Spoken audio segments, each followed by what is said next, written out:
Louvado seja nosso Senhor Jesus Cristo.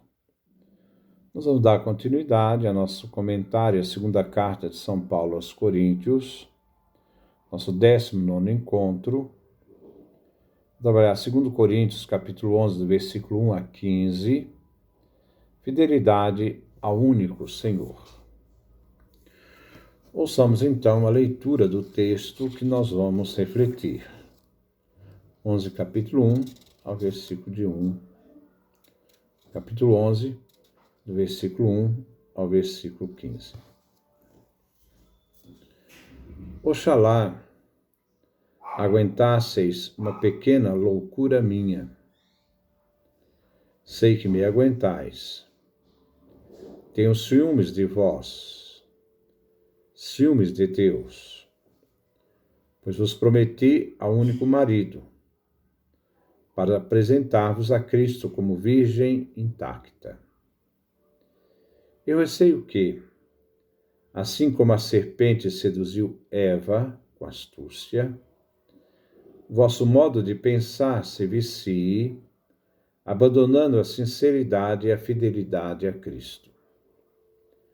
Pois se alguém se apresenta anunciando um Jesus que eu não anunciei, ou recebeis um espírito diferente do que tinhais recebido, um evangelho diferente do que havíeis aceito, o suportais tranquilamente.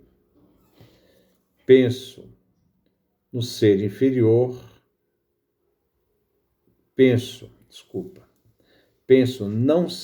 inferior em nada a esses superapóstolos. Se sou profano na eloquência, não sou no conhecimento, como vos demonstrei sempre e em tudo. Fiz mal em humilhar-me para vos engrandecer, pregando gratuitamente a boa notícia de Deus. Saqueei outras igrejas, aceitando o salário delas para vos servir. Enquanto vivi convosco, embora passasse apuros, não fui pesado a ninguém. Os irmãos vindos da Macedônia proviam as minhas necessidades. Sempre me mantive e me manterei sem vos ser pesado. Eu vos garanto por Cristo que ninguém na Acaia me privará dessa honra. Por quê? Porque não vos amo? Deus o sabe. E o que faço, continuarei fazendo, para tirar todo pretexto aos que o procuram, para se orgulharem de ser como eu. Esses tais são falsos apóstolos, operários fingidos, disfarçados de apóstolos de Cristo. E não é de estranhar, se o próprio Satanás se disfarça de mensageiro de luz, não é surpreendente que seus ministros se disfarcem de agentes da justiça. O fim deles corresponderá às suas obras. Então, esse é o nosso texto que nós vamos refletir no dia de hoje. Então, vamos lá, capítulo 11, versículo 1. Oxalá aguentasseis uma pequena loucura minha. Sei que me aguentais. Paulo inicia este capítulo com um pedido aos coríntios, rogando que a igreja, por ele fundada, suporte sua loucura. Devemos ver a loucura aqui como o papel pretensioso que Paulo assumirá no capítulo aqui. Versículo 12. Tenho ciúme de vós, ciúmes de Deus, pois vos prometi a um único marido, para apresentar-vos a Cristo como virgem intacta. Paulo usa uma figura, ele que tem o cuidado e o amor pela igreja de Corinto. A igreja é a esposa, Cristo o esposo. O apóstolo se apresenta como pai da noiva, Igreja de Corinto. Na qualidade de pai da esposa, Paulo tem uma atitude com a Igreja de Corinto. Ele vela com ciúmes sobre Corinto. Ele, Paulo, o pai da esposa, isto é, Corinto, é que tratou o casamento, as núpcias, e deve vigiar ciumentamente para proteger a igreja dos perigos, lembrando a noiva, isto é, a igreja de Corinto, a manter sempre a fidelidade ao noivo, o Cristo marido. Paulo não vai descuidar da igreja de Corinto. Irá velar com ciúmes, pois ele é o pai da igreja, ele fundou a igreja de Corinto. A meta para Paulo não é ele, mas é o Cristo noivo, a quem ele, Paulo, prometeu a esposa, e para quem ele deve conservar a igreja de Corinto, pura, íntegra, e só a Cristo dedicada. A pureza da esposa não pode ser maculada por doutrinas erradas e falsas. O objetivo das núpcias é apresentar a esposa ao esposo.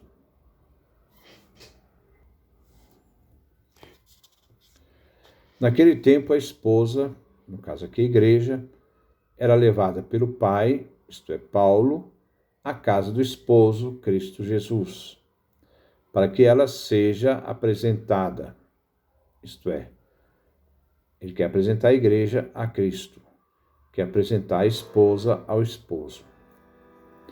As núpcias, devemos lembrar que acontece, na aparição, de Cristo Jesus, no fim dos tempos. Ocasião em que Cristo, revestido de glória, deverá encontrar sua esposa fiel, a igreja, se ela for julgada santa, irá unir-se ao seu Senhor. Versículo 3.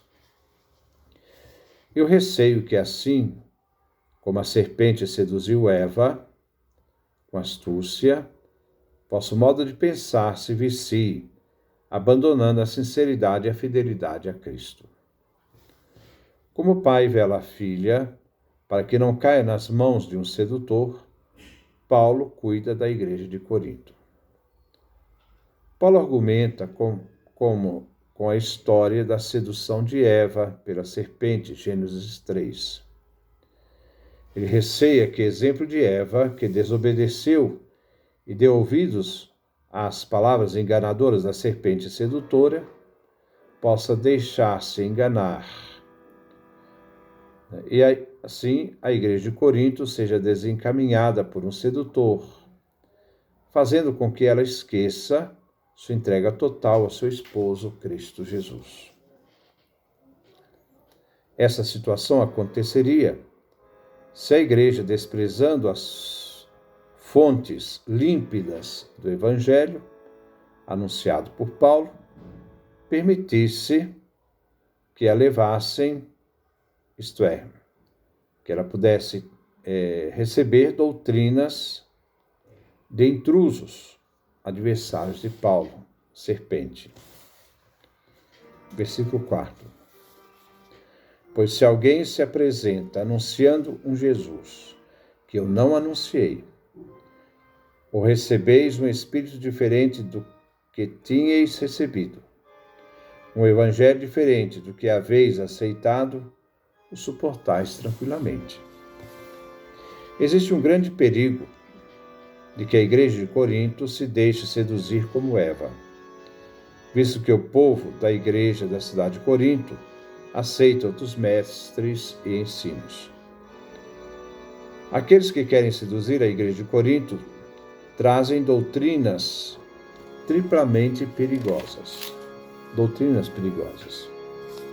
Apresentam outro Jesus, outro Espírito, outro Evangelho, introduzindo doutrinas contrárias ao anúncio da fé cristã feita por Paulo.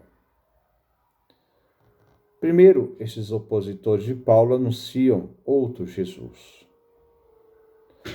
Para Paulo, Jesus passou para a vida por meio da sua morte. E os discípulos devem seguir os passos de Jesus e chegar à vida morrendo pelo Cristo, pelo esposo. Os falsos mestres indicam um caminho mais fácil, sem sacrifícios. Pregam Jesus e uma vida se entrega à cruz, à morte. Segundo os falsos mestres, tem outro espírito. Paulo está cheio do Espírito de Deus. E este Espírito se manifesta em suas pregações, como vemos na primeira carta aos Coríntios, capítulo 2, versículo 4, capítulo 7, versículo 40. Aquele que pregar outra doutrina, prega também outro Espírito, que não é o Espírito Santo. Terceiro, possuem outro Evangelho, mas para Paulo existe um único Evangelho, Jesus, que é dom de Deus, sem as obras da lei e seus méritos. Os adversários de Paulo se apresentam como descendentes de Israel, exigindo dos cristãos a circuncisão e outras práticas da lei. Mas Paulo prega um Cristo resgatado da escravidão da lei. Gálatas capítulo 3, versículo 13. A observância da lei anularia a graça divina ofertada por Jesus Cristo. Versículo 5.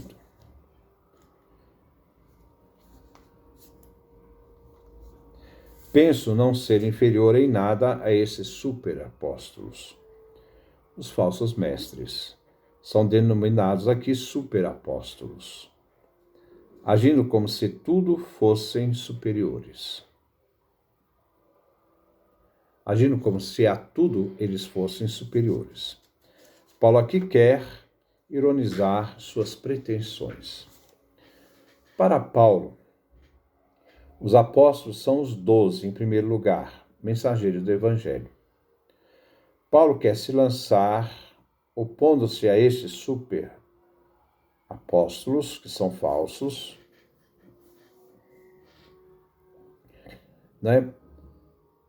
se opondo, então, a uma gnose nascente naquele primeiro século.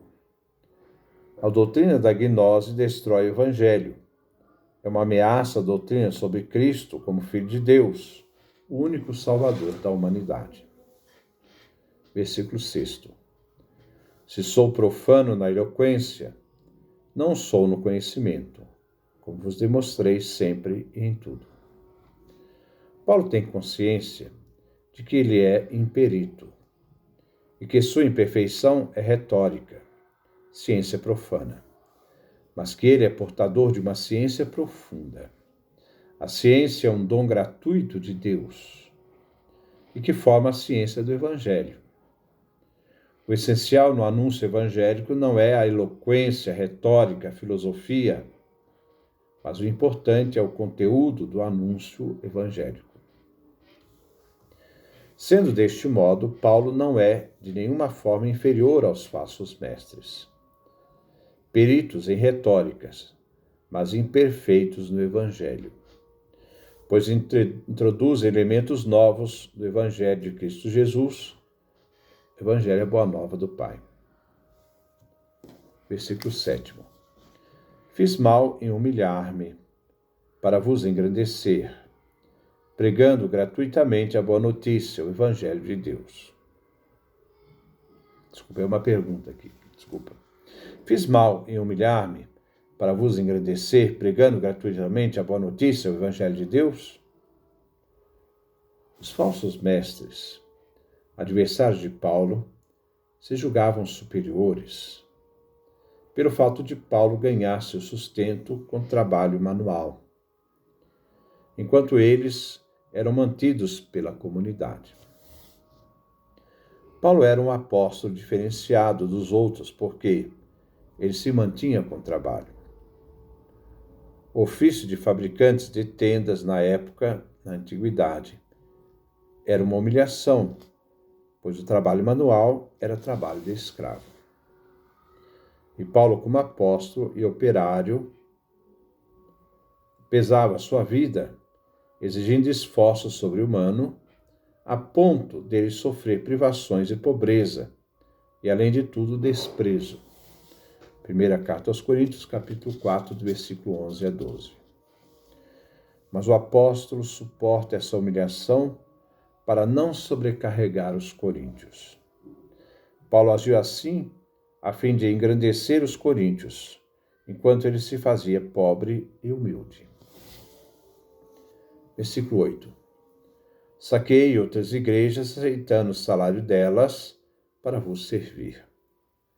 Paulo, nesse versículo, esclarece de que modo foi possível realizar seu trabalho em Corinto, mesmo não aceitando o sustento da comunidade da igreja de Corinto. Ele foi ajudado por outras igrejas, recebendo delas o dinheiro para poder fundar a igreja da Acaia, isto é, Corinto. Outras igrejas ajudavam Paulo para fundar a fé cristã junto aos coríntios. Outros sacrificaram por esta igreja. Paulo, quer mostrar que para executar a instalação dessa nova igreja, o apóstolo intensificava a coleta nas igrejas existentes. Versículo 9. Enquanto vivi convosco, embora passasse apuros, não fui pesado a ninguém. Os irmãos vindos da Macedônia proviam as minhas necessidades e sempre me mantive e me manterei sem vos ser pesado. Mesmo que o Paulo se encontrasse em dificuldades, suas necessidades, passando apuros, faltando coisas, para não ser pesado a ninguém, ele vinha ajudado das comunidades da Macedônia, Tessalônia, Filipos, que o ajudavam, que o socorriam. Dos coríntios, Paulo nada recebeu, nem pretendia receber. Versículo 10. Eu vos garanto por Cristo que ninguém na Acaia me privará dessa honra. Paulo se sente garantido em dizer que Cristo Jesus fala em sua pessoa. E com isto assegura manifestar a verdade de Cristo por meio dele. O apóstolo Paulo não muda sua atitude. Ele abdica do direito de ser mantido por Corinto. Isto para ele é uma honra. Nem Acaia, nem Corinto, sua capital, Paulo aceitou qualquer ajuda no seu ministério apostólico, mas aceitou o socorro dos filipenses que ajudavam em sua missão. Versículo 11. Porque não vos amo? Deus o sabe. Não é verdade. Paulo ama os coríntios. Ele sabe da sua grande afeição aos coríntios. Essa igreja que ele fundou e sente que é o pai desta igreja. Versículo 12. E o que eu faço, continuarei fazendo para tirar todo pretexto aos que o procuram, para se orgulharem de ser como eu. Paulo não mudará sua atitude. Os adversários de Paulo querem que eles se portem como eles, de serem sustentados pelas comunidades. Eles acham que ser sustentados pela comunidade reforçam a dignidade apostólica. O apóstolo Paulo, não exigindo que a igreja o sustente, faz com que os adversários vejam isto como um sinal de que Paulo não é verdadeiro apóstolo. Mas se Paulo adotasse os mesmos métodos dos falsos apóstolos, iria se nivelar a eles. Paulo, agindo assim, quer que se reconheçam que ele é um apóstolo autêntico, que não usa de seu ministério em proveito próprio, mas em proveito da igreja. Versículo 13. Esses tais são falsos apóstolos, operários fingidos, disfarçados de apóstolos de Cristo.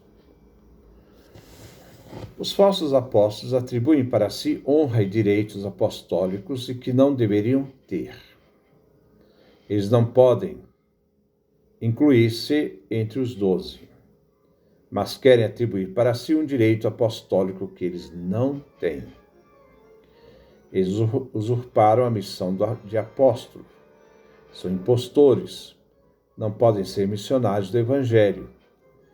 Eles fingem, disfarçam, se mascaram de apóstolo de Cristo. Versículo 14. E não é de estranhar se o próprio Satanás se disfarçou de mensageiro de luz.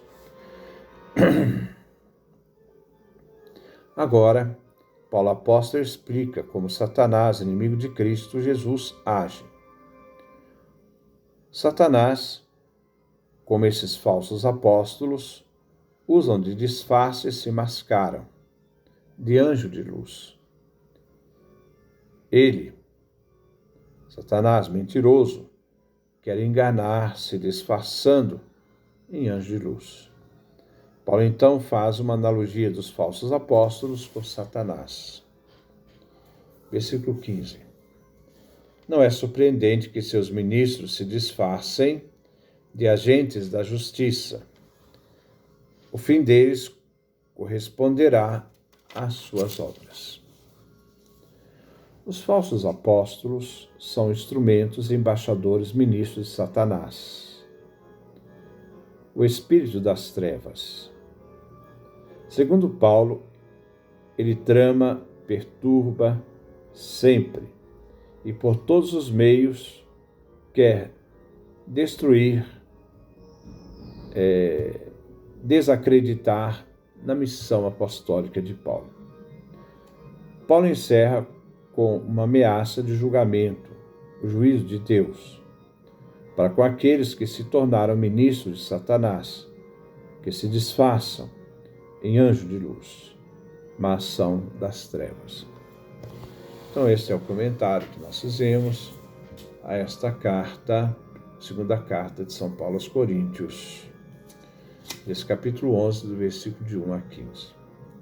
Que Deus nos dê a sua graça, a sua bênção, a sua face resplandeça sobre nós.